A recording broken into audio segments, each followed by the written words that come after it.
오늘 하나님께서 우리에게 주시는 말씀입니다. 고린도전서 1장 1절에서 9절까지의 말씀입니다. 우리 다 일어나셔서 한 목소리로 하나님 말씀 함께 같이 읽습니다. 신약성경 263페이지에 있습니다. 고린도전서 1장 1절에서 9절까지의 말씀입니다. 우리 찾으셨으면 한 목소리로 우리 하나님 말씀 함께 읽습니다. 시작. 하나님의 뜻을 따라 그리스도 예수의 사도로 부르심을 받은 바울과 형제 소스데니는 고린도에 있는 하나님의 교회 곧 그리스도 예수 안에서 거룩하여지고 성도라 부르심을 받은 자들과 또 각 처에서 우리 주 곧 그들과 우리 주 대신 예수 그리스도의 이름을 부르는 모든 자들에게 하나님 우리 아버지 주 예수 그리스도로부터 은혜와 평강이 있기를 원하노라. 그리스도 예수 안에서 너희에게 주신 하나님의 은혜로 말미암아 내가 너희를 위하여 항상 하나님께 감사하노니 이는 너희가 그 안에서 모든 일 곧 모든 은병과 모든 지식에 풍족함으로 그리스도의 증거가 너희 중에 견고하게 되어 너희가 모든 은사에 부족함이 없이 우리 주 예수 그리스도의 나타나심을 기다립니다. 주께서 너희를 우리 주 예수 그리스도의 날에 책망할 것이 없는 자로 끝까지 견고하게 하시리라. 너희를 불러 그의 아들 예수 그리스도 우리 주와 더불어 교제하게 하시는 하나님은 미쁘시다. 아멘. 우리 말씀을 듣기 전에 성경책을 높이 들고 믿음으로 선포할까요? 시작. 주의 말씀은 내 인생의 빛입니다. 주의 말씀은 내 삶을 변화시키는 능력입니다. 주의 말씀에 내 마음문을 엽니다. 듣고 깨닫고 말씀대로 살겠습니다. 아멘. 믿음대로 될지어다. 오늘 예배에 나오신 우리 모든 성도님들 주님의 이름으로 축복합니다. 또 여행 기간이고 또 독립기념일 연휴라서 오늘 또 예배 마치고 또 교회에 가시는 분들이 많이 있을 줄로 믿습니다. 어느 곳에 가든지 또 하나님께서 안전하게 또 우리 모두를 지켜주시고 또 이런 연휴를 통해서 육체의 힘과 영적으로 다시 힘과 회복을 얻는 귀한 기간이 되기를 주님의 이름으로 축복합니다. 오늘부터 고린도 전서의 말씀을 우리가 함께 묵상하면서 또 우리에게 말씀하시는 주님의 음성을 또 잘 듣기를 원합니다. 오늘 고린도 전서 강의 첫 번째의 말씀입니다. 오늘 이 본문을 통해서 또 하나님께서 저와 여러분에게 또 어떤 말씀을 하실까요? 설교 제목을 저를 따라 한번 같이 해보시겠습니다. 우리는 누구인가? 바로 정체성을 얘기합니다. 한 번 더 우리 자신에게 한번 물어볼까요? 우리는 누구인가? 여러분 그렇습니다. 특별히 우리 그리스도인 저와 여러분은 어떤 사람이라고 생각하십니까? 그리스도인의 정체성을 묻는 질문입니다. 그리스도인들이 모인 공동체를 우리는 교회라고 얘기합니다. 바꿔 얘기하면은 교회는 어떤 곳입니까? 어떤 곳이어야 합니까? 정체성을 이야기합니다. 오늘 우리가 함께 이 말씀을 들으면서 다른 누구가 아니라 우선 내 자신이 정말 하나님이 원하시는 그리스도인의 정체성을 내가 잘 드러내고 있는가를 우리가 다시 한번 살펴보면서 우리 누구나 다 부족합니다. 오늘도 우리의 부족함을 하나님 앞에 고백하며 또 귀한 또 변화의 열매가 우리 가운데 있기를 주님의 이름으로 축복합니다. 옛날에 제가 섬겼던 교회에 한 분이 교회를 잘 나오시다가 어떤 일로 인해서 교회의 발걸음을 끊었습니다. 그리고 한 10년의 세월이 흘렀습니다. 참 긴 세월이지요. 그리고는 어떤 것이 계기가 되어서 다시 교회로 나가서 내가 신앙과 믿음을 회복해야 되겠다라고 결심을 하고 교회에 나오셨습니다. 첫 주일 참 어려운 발걸음을 하셨습니다. 다시 나왔습니다. 그러면서 교제하면서 저하고 얘기 나누면서 이렇게 왜 10년 동안 교회의 발걸음을 끊게 되었고 어떻게 또 결심하고 다시 나오게 되었는가에 대해서 자세하게 설명을 해 주셔서 제 마음속에 참 이분을 잘 섬기고 인도해서 회복으로 이끌어 드려야 되겠다라는 그런 마음이 참 애틋하게 일어났습니다. 그리고 그 다음 주일이 되었는데 그분이 교회에 보이지 않으셨습니다. 제 마음이 덜컹했습니다. 왜 이러실까 이런 결심을 하셨는데 그래서 주중에 조심해서 이분에게 안부 전화를 드렸습니다. 지난 주일에 뵙지 못해서 제가 문안을 드립니다. 그러면서 대화를 시작하는데 이분의 대화 속에 마음 속에 있는 앵그가 이렇게 올라오는 것을 느낄 수 있었습니다. 그분이 말씀합니다. 다시 교회 나가지 않습니다. 그러십니다. 그래서 마음이 철렁 내려앉아서 이렇게 대화를 이어가다가 정중하게 제가 부탁을 드렸습니다. 혹시 저희들이 뭔가를 잘못 소홀하게 대했던 것이 있으십니까? 그러시면은 말씀을 해 주십시오. 그러면은 다음에 또 우리 교회에 방문하신 분이 계시면은 우리가 참고를 해서 더 잘 섬기도록 그렇게 할 수 있겠습니다. 그러니까 이분이 마음의 문을 조금 여시면서 이렇게 말씀합니다. 오랜만에 결심하고 교회를 가보니 그때에 섬기는 분들이 정장을 하고 현관문에서 맞이를 하는데에 그때에 자기가 다 비즈니스 하면서 바깥에서 아는 사람들이라는 것이지요. 그런데 보니까 그분들이 정중하게 이렇게 환영하고 인사하는 모습이 바깥에서 비즈니스를 하면서 생활하는 그분들의 삶과 오버랩이 되는 거예요. 그러면서 저에게 얘기합니다. 그분들이 바깥에서 어떻게 생활한 줄 아십니까? 어떻게 비즈니스 하신 줄 아십니까? 교회 가보니 그분들이 다 정장을 차려입고 정말 바깥 세상과 다르게 자기 모습을 감추고 그렇게 하는 모습을 보니 도저히 제가 교회 갈 마음이 생기지 않아서 사라졌습니다. 그러면서 참 그 말씀을 이렇게 하시는 것을 제가 마음 아프게 들은 적이 있습니다. 성도 여러분, 이분을 탓하기 전에 이분에게 있어서 자기의 생각 속에 편견된 생각은 바로 무엇이었겠습니까?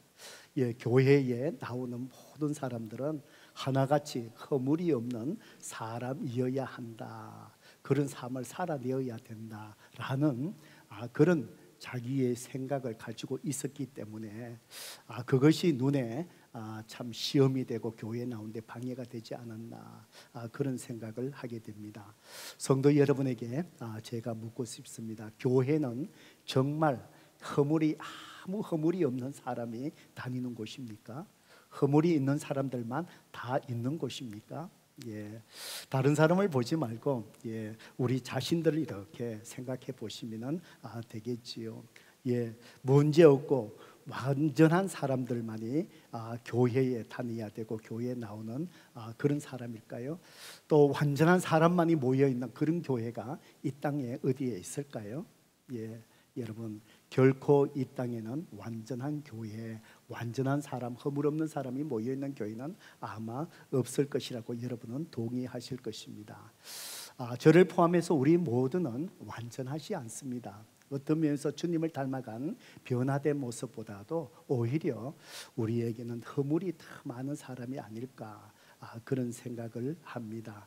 예수님을 믿었다는 것은 예수 믿고 내가 주님을 닮아가기 위해서 변화를 시작하는 시작점에서 이제 출발하고 있다라는 그런 얘기입니다. 어떤 사람은 변화를 시작해서 몇 걸음 더 앞서가 있는 사람이 있고 어떤 사람은 그 뒤를 따라가고 있을 차이이지 저와 여러분은 아직도 주님 앞에서 변화되어야 될 우리의 허물들은 아마 더 많이 있을 것입니다.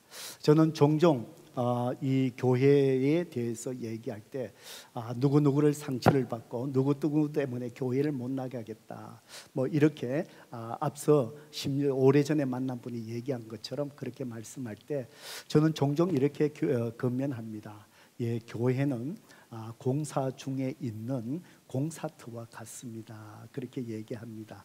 왜냐하면은 저와 여러분들이 예수님을 믿고 주님을 닮아가고자 하는 현재 공사 중에 있는 사람들이기 때문에 그렇습니다. 여러분이 공사하는 현장에 가보면 어떨까요?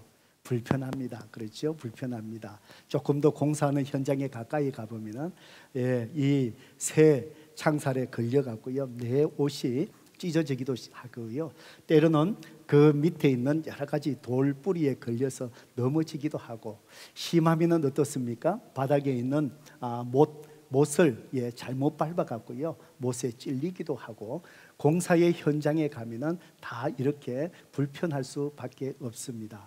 바로 우리가 모여있는 그리스도인의 이 공동체라는 것은 주님을 닮아가고 있는 공사의 현장과 같기 때문에 때로는 우리가 같이 모여있다 보면은 공사장에 가면은 불편함이 많이 있듯이 우리에게 불편함이 있습니다. 때로는 함께 생활하다 보니 또 본의 아니게 서로에게 상처를 주고 또 상처를 받게 하고, 공사장에서 옷이 걸려 찢어지고 못에 밟히는 것처럼 우리는 다 공사 중에 있는 온전한 사람들이 아니기 때문에 때로는 본의 아니게 실수하고 이렇게 마음을 상하게 하고 또 마음에 상처를 입기도 하고, 이것이 바로 교회라는 것입니다. 그래서 어떤 목사님은 교회를 병원이다라고 그렇게 비유하셨습니다. 저는 전적으로 동의합니다. 여러분, 병원에 가보면 어떻습니까? 병원에는 건강한 사람이 많을까요? 환자가 많을까요? 당연히 병원은 환자가 많습니다. 아프기 때문에 병원에 옵니다. 건강한 사람은 병원을 찾지 않습니다. 그래서 아픈 사람들이 병원에 입원하고 또 잘 치료받고 건강을 회복하는 것이 바로 병원입니다. 교회는 병원과 같습니다. 우리 모두 다 환자처럼 아직도 주님 안에서 변화되어야 될, 치료받아야 될 많은 부분들을 가지고 있으니 오늘 우리가 교회에서 나와 주님을 만나고 말씀이 필요하고 공동체가 필요한 것입니다. 그래서 예수 그리스도를 믿고 변화받아서 우리가 다 환자와 같은 공사 중에 있는 사람들, 우리가 함께 신앙생활하면서 때로는 불편함이 있고 때로는 상처 주고 상처받는 일이 있지만 예수 그리스도를 통해서 하나하나 우리의 허물들이 다시 회복되고 싸매어지고 변화를 이루어가는 것이 바로 교회의 모습이다라는 그런 얘기입니다. 성도 여러분, 그렇습니다. 고린도 교회, 어떤 교회보다도 많은 어려움을 겪고 있는 교회였습니다. 그것이 고린도 교회만 그런 것이 아니라 오늘날 모든 교회의 모습을 대변하고 있습니다. 그래서 오늘 우리가 오늘부터 고린도전서 이 말씀을 함께 하나하나 묵상해 나가면서 오늘 우리가 더 다듬어져야 될 우리의 허물들, 더 싸매어져야 될 부분들, 그것을 우리 자신들이 돌아보면서 하나하나 성령 하나님께서 싸매어 주시고 고쳐 주시고, 그래서 우리가 한 사람 한 사람 건강을 회복해 나가고 우리가 변화되어가는 공사의 현장이 주님을 닮아가는 모습이 한 걸음 더 이렇게 세워져가는 그런 변화와 회복의 은혜가 고린도전서를 묵상하면서 우리가 함께 누릴 수 있기를 주님의 이름으로 축복합니다. 우리가 이 고린도전서를 이해하기 위해서 이 서신에 쓰여진 배경을 우리가 알고 이 말씀을 보는 것이 아마 도움이 될 것입니다.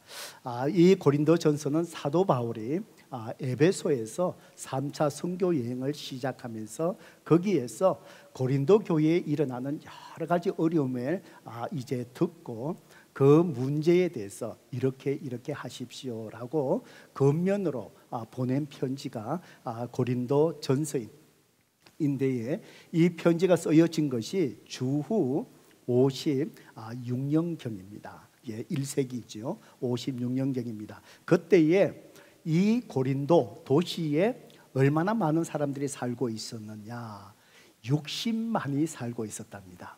예, 꽤 많은 인구지, 그죠? 60만이지요. 예, 비교해 보면은 그 당시에 예루살렘에 살고 있는 인구가 약 6만 내지 10만으로 추정을 한답니다. 예, 그러니까 예루살렘보다도 적어도 한 10배 정도 이상은 많은 인구들이 모여 사는 큰 도시를 고린도가 이루고 있었다는 것입니다. 왜냐하면은 그 고린도가 로마 제국에서 가장 큰 무역이 성행한 항구 도시였기 때문입니다. 그래서 많은 무역이 이루어지기 때문에 무역을 위해서 사람들이 모여들고 거기에 살게 되고 이러다 보니 이 고린도 도시가 팽창하게 된 것이지요.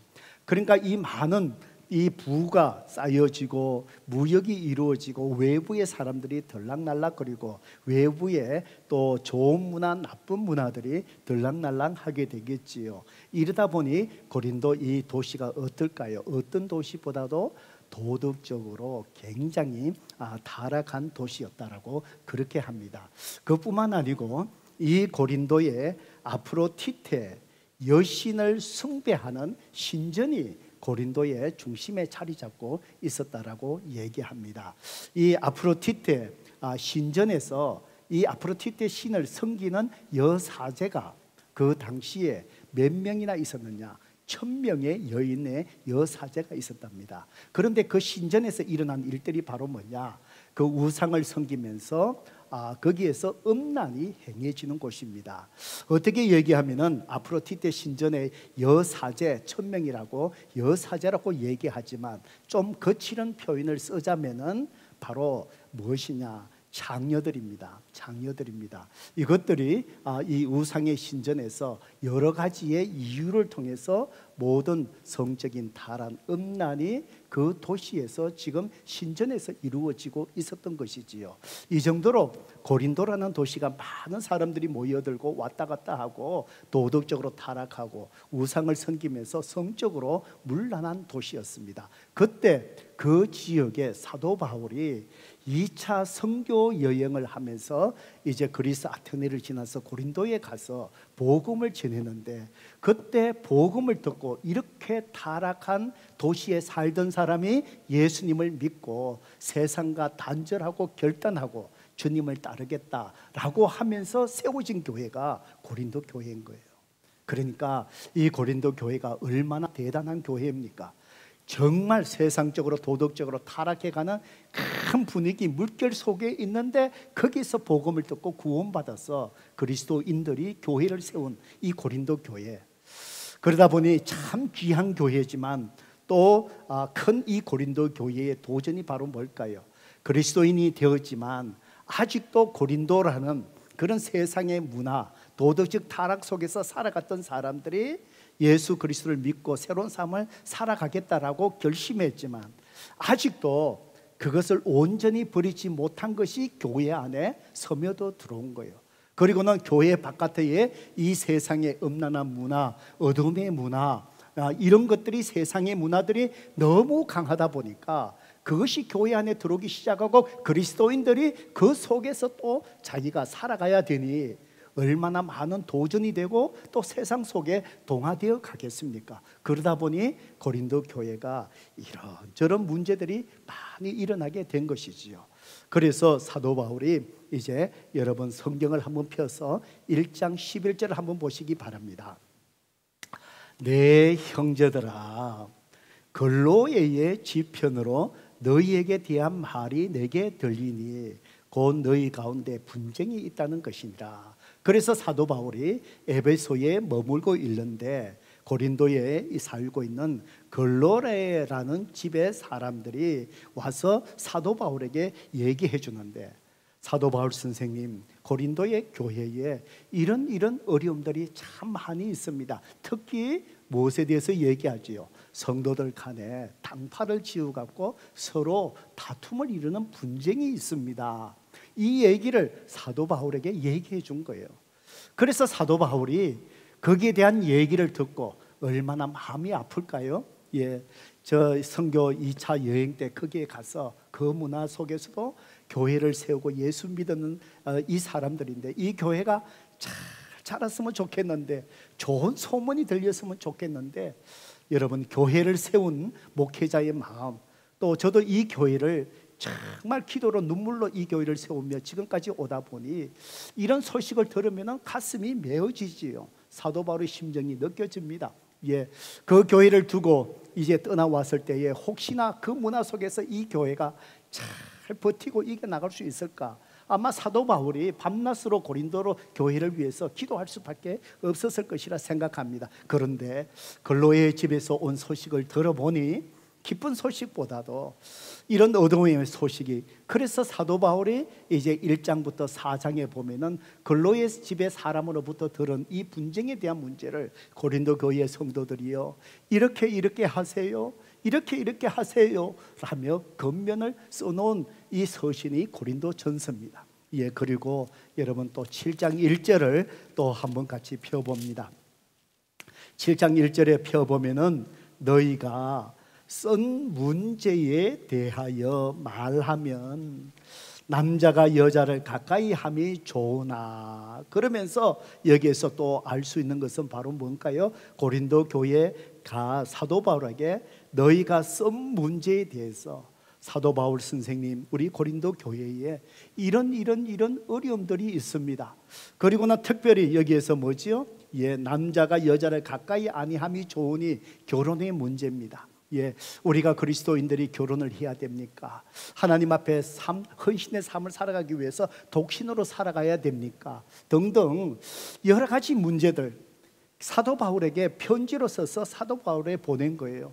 이 문제가 있는데 사도 바울 선생님 어떻게 해야 될까요? 그래서 사도 바울이 이 고린도 교회가 문의하는 이 질문에 대해서 하나하나 이 답변을 써내려가서 보낸 서신이 바로 뭐냐? 고린도 전서라는 것입니다. 그래서 고린도 교회에 고린도 전서를 읽어보면은 고린도 교회에 여러 가지 문제점이 있었다는 것을 우리가 볼 수 있습니다.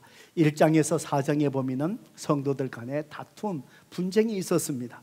5장에 가면은 성도들 안에서, 공동체 안에서 음행이 일어났습니다. 그리고 또 6장에 보면은 법적 송사가 일어났습니다. 서로 이권의 다툼 때문에 공동체 안에서 해결하지 못하고 바깥에 번으로 가서 소송을 걸어버렸습니다. 이 소송이 성도들 간에 일어난 것이지요. 이 어려움 속에서 이걸 어떻게 해야 됩니까? 라고 이제 사도 바울에게 물었던 것이지요. 그 문제가 일어났고요. 또 6장에 보면은 고린도 교회 성도들 사이에서 성적인 범죄가 일어난 것입니다. 7장에 보면은 결혼의 문제가 또 생겼습니다.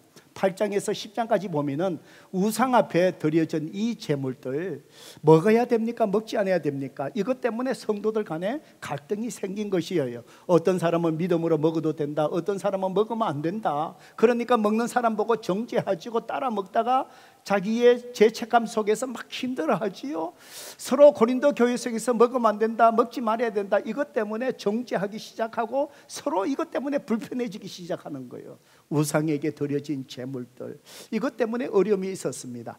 그리고는 11장에 보면은 예배의 질서 속에서 문제가 있었습니다. 12장에서 14장에 보면은 영적인 은사를 프랙티스 하는 데 있어 갖고요, 그것 때문에 서로 다투고 누가 영적으로 더 우월하느냐, 막 이것 때문에 서로 영적인 교만 속에서 이 다툼이 또 일어납니다.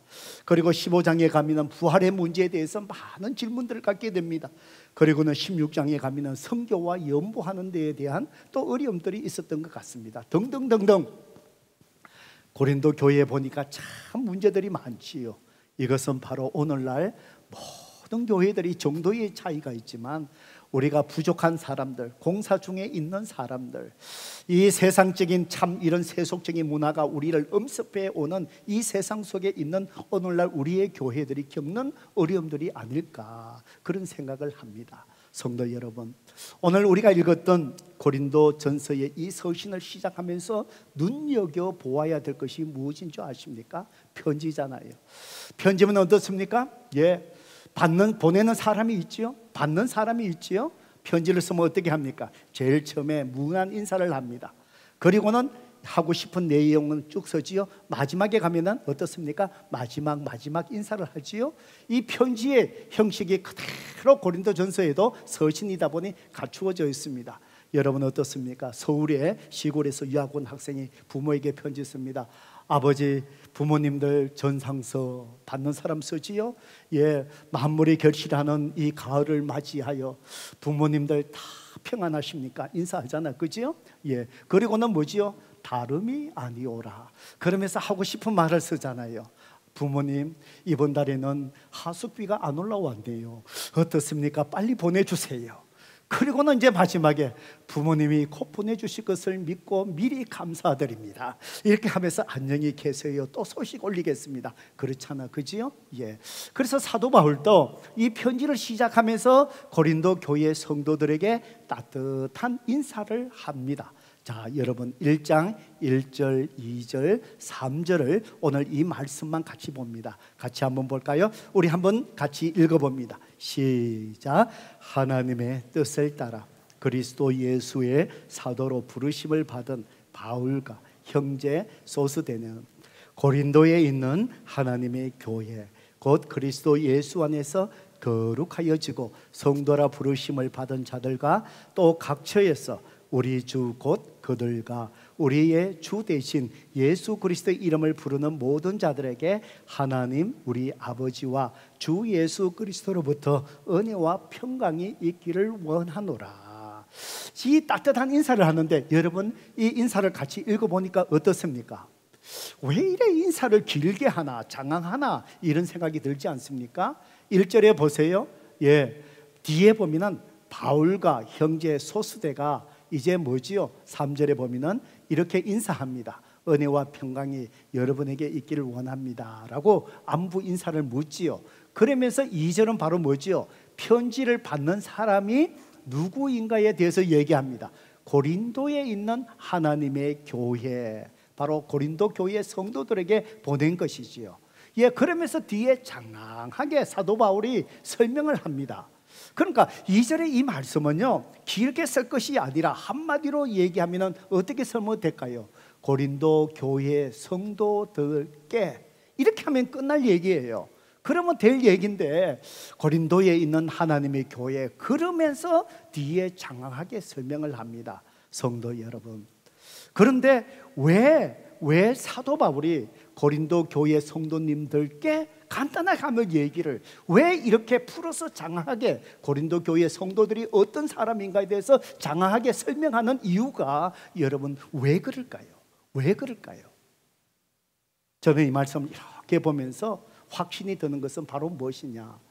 지금 고린도 교회 사도 바울이 편지를 쓰는 내용이 바로 무엇입니까? 고린도 교회에 일어난 여러 가지 어려움들에 대해서 답변해주고 건면해주는 말씀이지요. 이렇게 장황하게 고린도 교회 성도들을 설명하는 이유가 바로 무엇이라고요? 그 모든 문제의 근본적인 원인이 어디에 있다는 것이지요?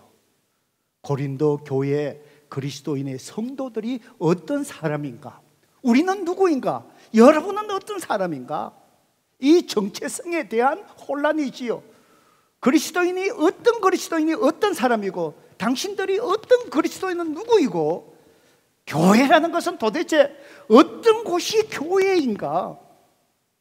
이 모든 정체성, 교회가 어떤 곳인지, 그리스도인이 어떤 사람들인지 여기에서부터 모든 고린도 교회에 일어나는 문제들이 발생했기에 사도 바울은 그렇기 때문에 편지를 쓰고 인사하면서 편지를 받는 고린도 성도들을 향하여 그리스도인이 교회가 성도들이 어떤 사람인가 그 정체성을 사도 바울은 얘기하고 싶었던 것입니다.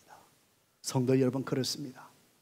오늘 우리가 교회가 어떤 곳인지 그리스도인이 어떤 곳인지 정체성을 제대로 알지 아니하면은 우리의 신앙생활 속에 신앙생활이 병든 신앙생활이 나타날 수밖에 없을 것입니다. 우리 그리스도인이 어떤 사람들인지 교회가 어떤 것인지를 제대로 이해하지 못한다면은 바로 이 교회가 공동체가 하나님 중심이 아닌 자기 중심으로 이용하는 육적인 신자들이 되고 마는 위험성이 있다는 것입니다. 실제로 고린도 교회가 겪고 있는 문제가 바로 이 문제였던 것입니다.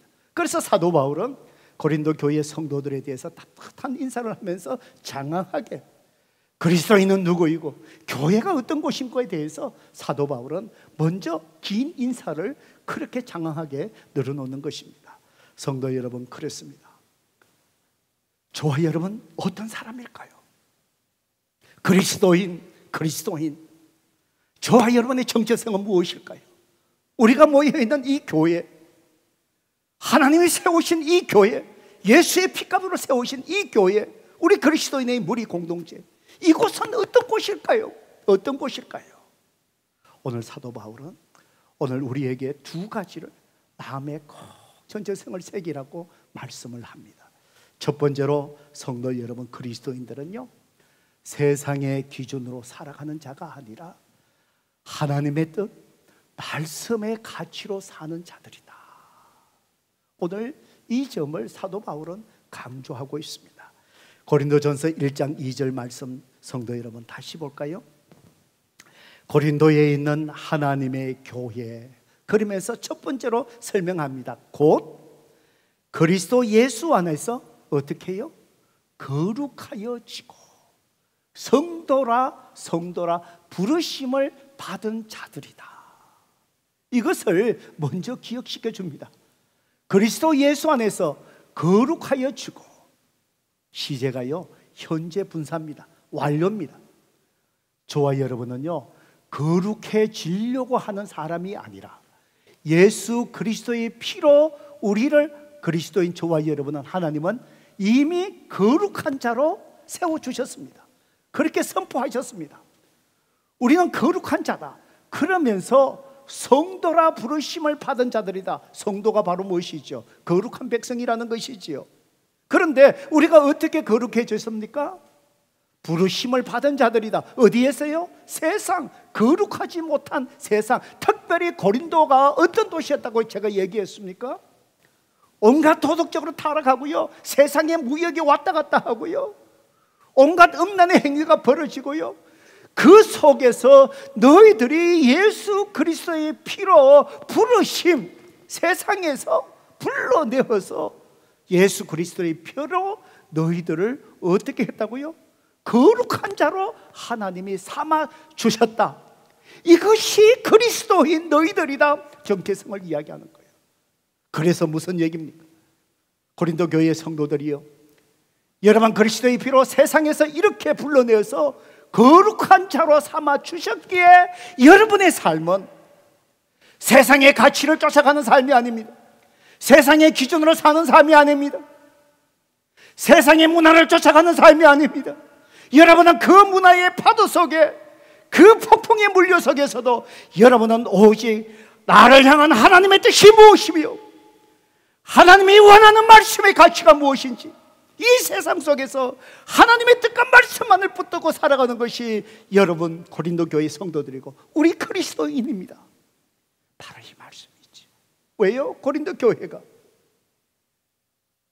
하나님께서 이렇게 거룩한 자로 불러주시고, 그런데도 말씀의 뜻, 하나님의 뜻대로 살지 못하고 세상의 문화 속에 동화되어 가고, 그 세상의 문화 속에 들어가서 교회가 그 문화 속에 들어오게 되고요, 교회 속에 들어오게 되고, 그 속에서 고린도 교회가 다투고 세상 속에 치탄받을 여러 가지 일들이 그 속에 일어나는 거예요. 왜 이런 문제가 일어납니까? 여러분은 세상에 속한 자가 아니라 부르심을 받은 세상 속에 살아가는 거룩한 성도, 즉 여러분은 세상을 쫓아가는 자들이 아니라, 세상의 기준으로 사는 것이 아니라, 여러분은 하나님의 뜻과 말씀 속에 살아가는 자들입니다. 여러분 고린도 교회가 이 정체성을 바로 알았다면 고린도 교회 성도들의 삶에 도덕적인 풍성한 열매가 있었을 것입니다. 사도 바울이 고린도 교회를 바라보며 이 문제를 설면서 마음 아파하지 않았을 것입니다. 고통 속에서 그들을 질책하고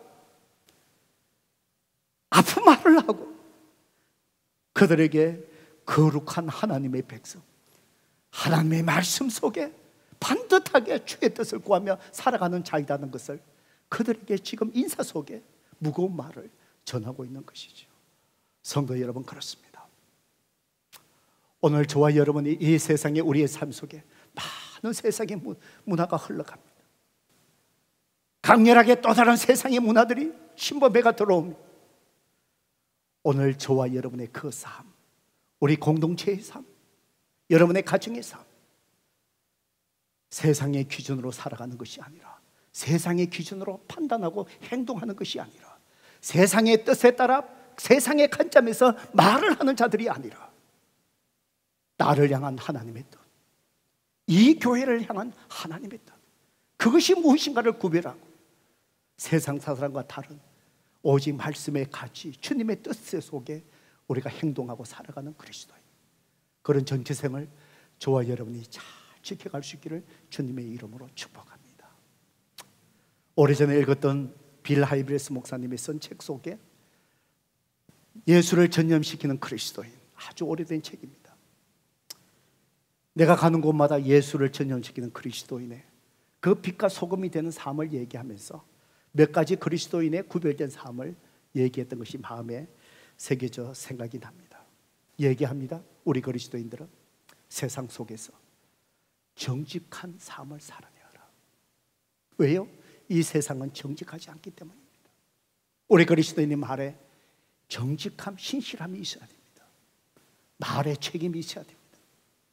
우리의 행동 속에 진실함이 있어야 됩니다. 우리의 행동 속에 성도 여러분, 진실함이 담아야 됩니다. 두 번째로 나누는 삶, 희생을 얘기합니다. 세상의 사람들은 움켜잡지 자기 것을 나누지 않습니다. 그런 세상 속에서 우리 그리스도인 세상에서 부름받은 거룩한 백성의 삶이라는 것은 그 속에 내 것을 아낌없이 나누고 내 것을 주는 희생, 그때에 믿지 않는 자들이 저 사람이 그리스도인이구나, 예수 믿는 사람이 저런 모습이구나, 감동을 받고 바로 그 안에 비밀 대신 예수 그리스도를 바라보며 갈망한다는 것이죠. 또 하나의 삶을 얘기하는데 그것이 무엇인지 아십니까? 우리는 하나됨을 지켜나가는 사람들입니다. 우리 교회 공동체, 예수 그리스도의 피로, 십자가의 그 거룩한 피로 우리를 이미 하나 되게 하셨습니다. 에베소서 5장의 말, 에베소의 말씀을 보면 주님 말씀하십니다. 성령께서 하나 되게 하신 것을 힘써 지키라. 그리스도의 정체성이 무엇입니까? 하나됨을 이루가는 것입니다. 여러분이 일하는 일터 속에서 사람의 분열을 시키는 자가 아니어야 돼요. 사람을 평가하는 자가 되지 않아야 돼요. 그리스도인이 모이는 곳에 피스메이커가 되어야 돼요. 모든 갈등을 다 하나로 만들고 마음이 상한 자를 하나로 모으고, 우리 그리스도인들은 항상 어떤 곳에든지 항상 하나됨을 이루갈 수 있는 것, 그것이 바로 뭘까요? 우리는 세상에서 부름받은 거룩한 성도의 삶의 정체성이라는 거예요. 오늘 우리 교회가, 저와 여러분이, 우리는 부족하지만 바로 세상에 부름받은 거룩한 성도의 바로 정체성, 세상의 기준이 아니라 하나님의 말씀과 그 뜻에 따라 우리가 살아갈 수 있는 저와 여러분 되기를 주님의 이름으로 축복합니다. 두 번째로, 우리는 누구일까요? 우리는 누구일까요? 사도 바울은 얘기합니다. 사람을 따라가는 자가 아니라 예수님을 쫓는 자들이 바로 그리스도인이다 라고 얘기합니다. 1장 2절의 말씀을 다시 볼까요? 고린도에 있는 하나님의 교회, 곧 그리스도 예수 안에서 거룩하여지고 성도라 부르심을 받은 자들과, 그리고 두 번째 그리스도인의 정체성을 얘기합니다. 또 각처에서 우리의 주, 곧 그들과 우리 주 대신 예수 그리스도의 이름을 부르는 모든 자들에게. 그리스도인은 누구라고요? 우리가 처한 이 초소에서 함께 예수 그리스도의 이름을 부르는 자. 무슨 얘기입니까? 우리는 예수 그리스도를 주인으로 고백하고 예수 그리스도를 계속해서 쫓아가는 자들이라는 것입니다. 오늘 침례를 받았습니다. 항상 침례 받는 자에게 두 가지를 묻습니다. 예수님을 당신의 구세주로 당신은 믿으십니까? 아멘. 그렇다면 이제 남은 여생 한평생 당신이 예수님을 주인으로 고백했으니 이제는 사람을 쫓아가지 않고 세상을 쫓아가지 않고 문화를 쫓아가지 않고 환경을 쫓아가지 않고 어떤 상황 속에서도 내가 주인으로 고백한 오직 예수 그리스도, 그분만을 쫓아가시겠습니까? 내가 힘들 때 사람을 의지하지 않고 주인 대신 예수 그리스도를 의지하고 세상에 소망을 두지 않고 예수 그리스도 안에서 소망의 초점을 맞추고 다른 어떤 것에서 내가 힘을 얻는 것이 아니라 부활하신 예수 그리스도의 능력을 통하여 내가 그 힘을 덧입고 믿음으로 주님을 쫓아가는 그리스도의 삶을 살아가겠습니다. 이것이 바로 예수 믿을 때 우리의 고백이고 저와 여러분이 구원받은 자의 그리스도인의 정체성, 우리는 그런 사람들입니다. 고린도 교회 성도들, 바로 많은 어려움 속에 있었던 것이 바로 뭘까요? 예수님을 쫓아가는데 실패해버렸습니다. 예수님을 쫓아가지 않으니 자기의 모습이 드러나기 시작하는 거예요. 자기의 부유함을 쫓아가는 거예요. 예수님을 쫓지 않으니 그분 앞에 겸손해지지 못하고 예수님을 쫓지 않으니 자기의 우월감이 쫓아나는 거예요. 예수님을 쫓아가지 아니하니 사람을 쫓아가기 시작하는 거예요. 고린도 교회 1장에서 4장까지 일어난 것이 뭐죠? 나는 아볼로파, 나는 바울파, 나는 게바파, 나는 그리스도파.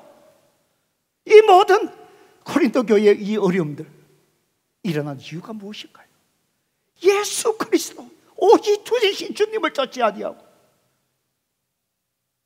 사람의 우월함이 드러나고 사람을 쫓아가기 시작합니다. 그래서 이 고린도 교회 성도들에게 따뜻한 인사를 건네면서 우리가 누구인가? 우리가 누구인가? 우리는 주님을 부르는 자, 주님을 의지하며 주님을 소망하오되 바라보며 주님의 뜻을 찾아가고 주님 앞에 순종하며 주님의 뜻이라면 그 앞에 순종하고 내 모습을 다 감추어버리고 주님의 영광만이 드러내며 살아가는 사람들입니다. 고린도 교회 성도들에게 지금 그 얘기를 하는 거예요. 성도 여러분, 그렇습니다. 오늘 이 교회의 주인 되신 주님의 영광 앞에 나를 포함해서 우리의 모습이 다 감추어지기를 주님의 이름으로 축복합니다. 주를 위해 헌신할 때 우리의 영이 십자가의 영광 속에 가려워지십시다. 오직 주님의 이름만이, 사람은 나를 알아주지 못해도 주님의 이름이 드러남을 통하여 할렐루야, 주님 앞에 받을 그 상급을 바라보며 내 모습을 낮추는 것. 세상 속에도 마찬가지입니다. 세상의 뜻을 쫓아가지 않고 내 이윤을 쫓아가지 않고 주님의 영광이 가리지 않도록 주의 영광을 위하여 내 물질도 손해볼 줄 알고 내 자존심도 어려움을 겪을 줄 알고 내가 하는 말도 멈출 수 있고 홀동할 수 있고 덕을 세우지 않는 말이랍니다. 그 앞에서 멈출 수 있는 주님의 뜻 앞에 순종할 수 있는 것, 그것이 오늘 이 세상을 변화시키는 그리스도의 향기를 나타내는 그리스도인의 정체성이라는 것입니다. 우리가 잘 아는 인도 독립을 위해서 저항했던 간디의 이야기를 한두 번 다 들어보셨을 거예요. 유명한 이야기예요. 이분이 젊었을 때에 영국에서 이제 학생 시절 공부를 했습니다. 자기 조국의 독립을 위해서 꿈꾸고요, 자기 나라의 계급 카스트 제도, 이걸 어떻게 하면 이 나라를, 이 차별이 있는 신분의 차이, 이걸 어떻게 없앨까? 기독교 국가인 영국에 와서 공부하면서 정말 많은 자기 족을 위해서 참 생각하고 고민하게 되었습니다. 어느 날 학생 시절에 신약 성경을 진지하게 읽었습니다. 그 말씀을 읽고 큰 영향을 받았습니다. 그리고는 자기가 기독교인이 개정돼서 그 나라에 가서 이런 불협한 모든 제도들, 이게 예수 그리스도의 말씀으로 이 모든 것이 해결받을 수 있으리라, 진지하게 그리스도인이 되기로 결심을 하고 있는 터였습니다. 그래서 가까운 교회 찾아가서 예배를 드리려고 합니다. 그리스도인이 되는 방법을 물어보려고 교회를 찾았습니다. 갔는데 예배당에 들어서자마자 안내하시는 분이 그에게 자리를 안내하는 것을 거부하고 저 구석 자리에 사람들과 떨어져서 그 자리에 앉으라고 권하는 거예요. 마음의 상처를 입었습니다. 바로 예수 그리스도의 이 가르침을 통해서 자기 나라에 있는 이 카스트 제도, 신분 차별의 제도가 해결되는 그 해답을 얻으리라 생각하고 교회에 왔는데, 여기에도 민족의 차이, 신분의 차별이 있고 남녀노소 빈부의 차별이 있구나. 그렇다면 내가 그리스도인이 되기보다 그대로 힌두교에 남아 있어야 되겠다. 그래서 기독교인이 되려고 하는 그 마음을 돌이켜버린 거예요. 만약에 그때 이 간디가 기독교인이 되었다면, 그리스도인이 되었다면 지금의 인도에 어떤 변화가 일어났을까? 상상해보면 그 순간이 얼마나 소중한 순간이었을까요? 간디가 나중에 그가 쓴 그 책 속에서 이때를 회상하면서 이런 유명한 말을 남겼습니다. 나는 예수를 좋아하지만, 나는 예수를 좋아하지만 예수를 닮지 않은 그리스도인들을 좋아하지 않는다. 나는 예수를 좋아하지만 그리스도인의 정체성을 잃어버린 예수를 닮지 않은 그리스도인들은 좋아하지 않는다. 성도 여러분, 혹시나 이 말이 저와 여러분을 향한 말이 아닌지요? 아니지요. 주님은 좋아하지만 예수 믿는 자를 닮지 않는 자를 좋아하지 않는다. 그렇습니다. 저도 이 말씀 이렇게 묵상하고 설교하지만 내 자신을 돌아보면 참 부끄러운 면이 참 많이 있습니다. 아마 여러분에게도 그렇지 않을까 그 생각을 합니다. 예수 이름을 말하지만 정녕 내 삶 속에서 그 정체성을 잃어버린 안타까운 모습들. 우리는 누구입니까? 우리는 누구여야 합니까? 우리 교회는 어떤 교회여야 합니까? 세상에서 부름받은 성도, 세상의 기준이 아니라 하나님 말씀의 뜻과 말씀의 기준. 주 대신 예수 그리스도의 이름을 부르는 자, 사람을 쫓는 것이 아니라, 세상의 것을 쫓는 것이 아니라 오직 나의 주인 대신 주님을 쫓는 자. 우리의 생각, 우리의 관점 다 다룰 수 있지만 이 교회의 주인 대신 주님의 선하신 뜻을 바라보며 내 생각과 내 모든 것을 주님의 뜻에 모든 것을 내려놓고 주님을 쫓는 자. 이것이 그리스도인의 정체성이고 교회의 참모습이라는 것입니다. 그때 우리는 내 가정에서 내 삶을 통하여 이 지역사회에 빛과 소금의 역할을 감당할 수 있으리라 생각합니다. 오늘 이 말씀 우리 마음속에 깊이 새기시고 저를 포함해서 우리의 부족한 모습 주님 앞에 다시 한번, 사람이 아니라 주님 앞에 우리가 회개하며 그리스도의 참 정체성을 저와 여러분이 회복할 수 있기를 주님의 이름으로 축복합니다. 이 시간에 이 찬송에 했으면 좋겠어요. 우리는 주의 백성이오니 주의 그 큰 이름 선포합니다. 이곳 어두운 세상에 빛으로 부르셨네. 주의 얼굴 구할 때 역사하소서. 교회를 세우시고 이 땅 고쳐주소서. 주님 나라 임하시고 내 뜻이 아니라 주님 뜻 내 삶에 이루어지게 하옵소서. 이것이 우리의 고백으로 주님 앞에 찬양을 올려드립시다.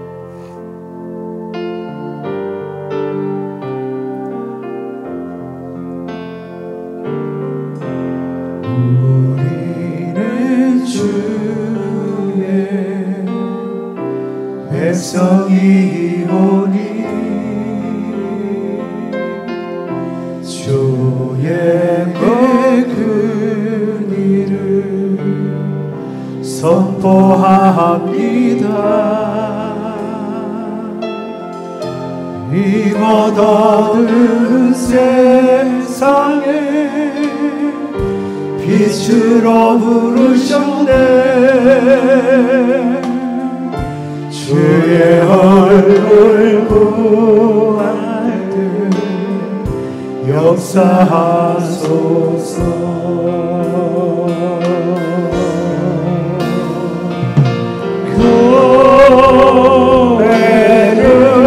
교회를 세우시고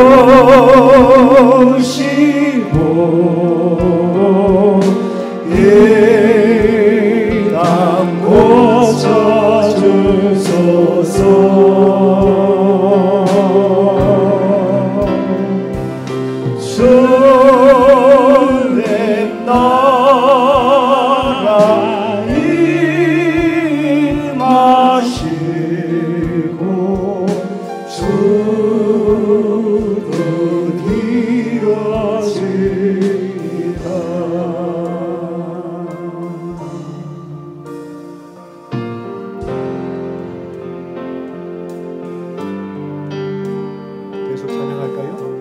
우리는 주의 백성이 보니 주의 모든 일을 선포합니다. 이번 어두운 세상에 빛으로 부르셨네. 주의 얼굴 구할 때 역사하소서.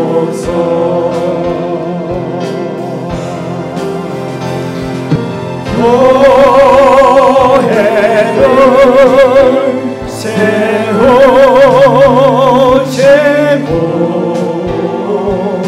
이 땅 고쳐주소서.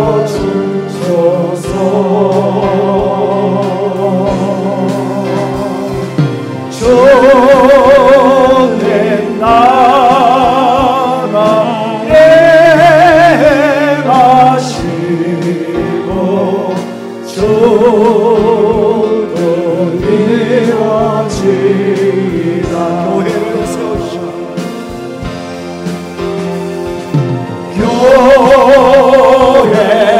교회를 세우시고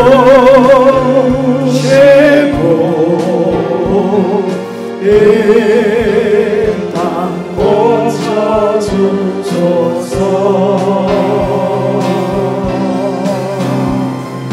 주님 나라 임하시고 주도 이루어지리라. 이 시간 우리 반주하신 동안에 기도하십시다. 성도 여러분, 오늘 성령님께서 여러분에게 무엇라고 말씀하십니까? 우리는 누구인가? 그리스도인 나는 누구인가? 우리 공동체는 누구인가? 성도 여러분, 아름다운 교회의 공동체, 주님의 영광이 드러나는 공동체, 그것은 바로 저를 포함해서 우리 한 사람 한 사람이 그리스도인의 참모습, 정체성이 드러날 때입니다. 우리는 부족합니다.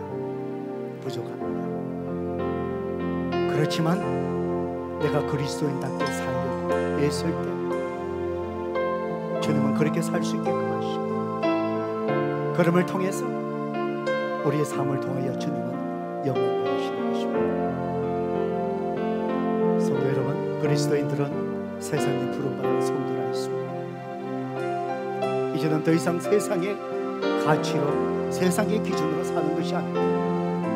세상의 기준으로 말하는 자가 아닙니다. 세상의 관점에서 얘기하는 것이 아닙니다. 이 교회를 통한 주님의 뜻을 분별하고 주님이 말씀하신 그 말씀의 가치, 그것이 분명하게 드러나는 것입니다. 그리스도인들은 주 대신 예수 그리스도의 이름을 부르는 자라 그러십니다. 사람을 쫓는 것이 아니라, 환경을 쫓는 것이 아니라, 문화를 쫓는 것이 아니라, 관습을 쫓는 것이 아니라, 우리는 오직 예수 그리스도를 쫓는 자다. 내 삶에 이것이 드러나고 내 가정이 주님을 쫓는 모습이 나오고, 우리 교회가 주님을 쫓는 교회가 됩니다.